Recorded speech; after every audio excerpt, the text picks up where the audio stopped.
Hi mega fans ఎలా ఉన్నారు? చరణ్ గారు ఫ్యాన్స్ ఎలా ఉన్నారు? వెల్, నన్ను పిలిచినందుకు చాలా చాలా హ్యాపీగా ఉంది. ఎందుకంటే ఇదేదో సెలబ్రేషన్లా లేదు, బర్త్డే సెలబ్రేషన్లా లేదు, పండగలా ఉంది. మీకు అలా అనిపిస్తుందా? మధ్యలో పాటకి లెగిసి డాన్స్ చేయాలనిపించింది మీతో, కానీ ఛాన్స్ దొరకలేదు. బట్ నేను ఇక్కడ స్వామినాయుడు గారికి, శివాకి, అందరికీ చాలా థ్యాంక్స్ చెప్పాలనుకుంటున్నాను. ఇలాంటి బర్త్డే పార్టీ నేను ఎప్పుడు చూడలేదు. ఇలాంటి బర్త్డే పార్టీకి ఇన్వైట్ చేసినందుకు చాలా చాలా చాలా థ్యాంక్స్ చెప్తున్నాను. అండ్ ఇంతకుముందు శ్రీరాజ్ గారు చెప్పారు, చాలామంది మనుషుల్ని చూస్తాం మనం. కొంతమంది మనుషులు వాళ్ళు బాగుంటాయి చాలా అనుకుంటారు. కొంతమంది మనుషులు వాళ్ళ ఫ్యామిలీస్ బాగుంటే చాలా అనుకుంటారు. కానీ ఈరోజు నేను చాలా గర్వంగా చెప్తున్నాను, రామ్ చరణ్ గారు అందరూ బాగుండాలి, అందులో ఆయన ఉండాలి అనుకునే పర్సన్.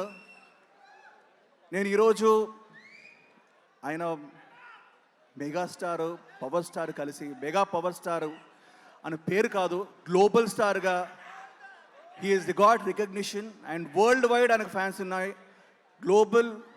గ్లోబల్ స్టార్గా గ్లోబ్ మొత్తం ఆయనకు ఫ్యాన్స్ ఉన్నారు. ఆయన సినిమాల గురించి చెప్పుకుంటూ పోతే చాలా ఉంది, బట్ ఆయన మంచితనం గురించి చెప్పాలి. అండ్ అదే మంచి మనసుతో ఆయనకు ప్రొడక్షన్ హౌస్ స్టార్ట్ చేశారు.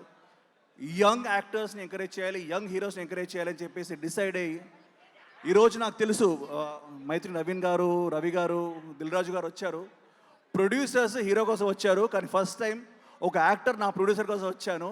నా ప్రొడ్యూసర్ రామ్ చరణ్ తేజ్ గారికి very very very very very happy birthday. చాలా గర్వంగా ఉంది. ఒక మంచి కాన్సెప్ట్ని ఆయన ప్రోత్సహించి యంగ్స్టర్స్ని ప్రోత్సహించారు. సో ఆయన మంచి మనసు ఏంటో తెలుసు. అలాగే చాలా సినిమాల గురించి మాట్లాడుకుంటాం. మగధీర చాలా బాగుందంటాం, Magadheera is a classic, RRR is a classic. ఈ సినిమాలు అన్నీ కాకుండా నాకు మాత్రం ఒక సినిమా చాలా హార్ట్కి టచ్ అయిన సినిమా ఉంది. ఆ సినిమా ఎప్పుడు వచ్చినా బ్లాక్ బస్టరే, life long cult classic Orange. మీకు కూడా అంతేగా, ఇప్పటికీ ఫ్రెష్గా ఉండే cinema. So I want to thank all of you for inviting me. And Ram Charan గారికి once more a very very happy birthday. Cake cut చేద్దామా? Okay guys, let's cut the cake.